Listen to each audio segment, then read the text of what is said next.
അപ്പൊ ഗായ്സ്, അപ്പൊ നമ്മുടെ ഇന്നത്തെ പരിപാടി എന്ന് പറഞ്ഞു കഴിഞ്ഞാല് അംഗൻവാടി പോവുകയാണ്. അപ്പൊ അംഗൻവാടി പോകുന്നത് വേറെ ഒന്നിനുമല്ല, ഇവൻ നമ്മൾ നാട്ടിലെത്തി കഴിഞ്ഞു കഴിഞ്ഞാല് വേറെ ആരും വേണ്ട അംഗൻവാടി കൊണ്ടാക്കാൻ, ഞാൻ മാത്രം മതി എന്ന് പറഞ്ഞിട്ട് നമ്മുടെ കൂടെ കൂടിയതാണ്. രാവിലെ മുതൽ ഞാനാണ് ഇവന്റെ എല്ലാ കാര്യത്തിനും കൂടെ ഉള്ളത് കേട്ടോ.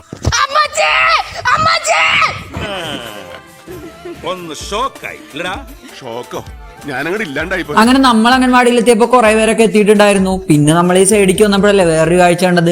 സ്നാക്സ് കൊടുത്തു വിട്ടത് അപ്പുറത്ത് ഷെയർ ചെയ്ത് കഴിച്ചുകൊണ്ടിരിക്കുകയാണ്. പിന്നെ നമ്മളൊന്നും പറയാൻ വേണ്ടി പോയില്ല. നമ്മൾ അംഗൻവാടി പോയപ്പോ ഏതായിരുന്നു അവസ്ഥ എന്ന് അറിയണോണ്ട് തന്നെ അവരോടൊന്നും പറഞ്ഞിട്ട് കാര്യമില്ലല്ലോ. ഇന്നത്തെ ദിവസത്തിന് വേറൊരു പ്രത്യേകത കൂടി ഉണ്ട് കേട്ടോ. നമ്മുടെ അംഗൻവാടിയിൽ 38 വർഷത്തോളമായിട്ട് ജോലി ചെയ്തിരുന്ന ടീച്ചർ ഇന്ന് റിട്ടയർഡ് ആയി പോവുകയാണ്. നമ്മളെ പഠിപ്പിച്ചിട്ടുണ്ട് ടീച്ചർ.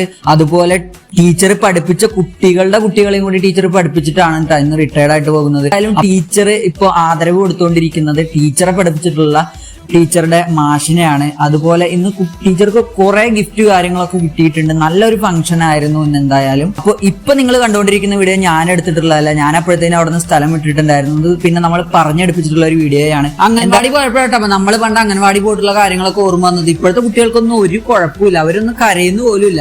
എത്ര സിമ്പിൾ ആയിട്ട് അവരൊക്കെ അംഗൻവാടി പോകുന്നത്. നമ്മളൊക്കെ പോയിരുന്ന സമയം ഓർക്കാൻ തന്നെ വയ്യ. ഇപ്പോഴത്തെ കുട്ടികളൊക്കെ കൂൾ വൈബ് ചില്ല് പിള്ളേരാണ്. കണ്ടില്ലേ? ഇപ്പൊ നമുക്ക് ടാറ്റ ആയിരുന്നു. അപ്പൊ ഓക്കെ ട്ടോ, ബൈ.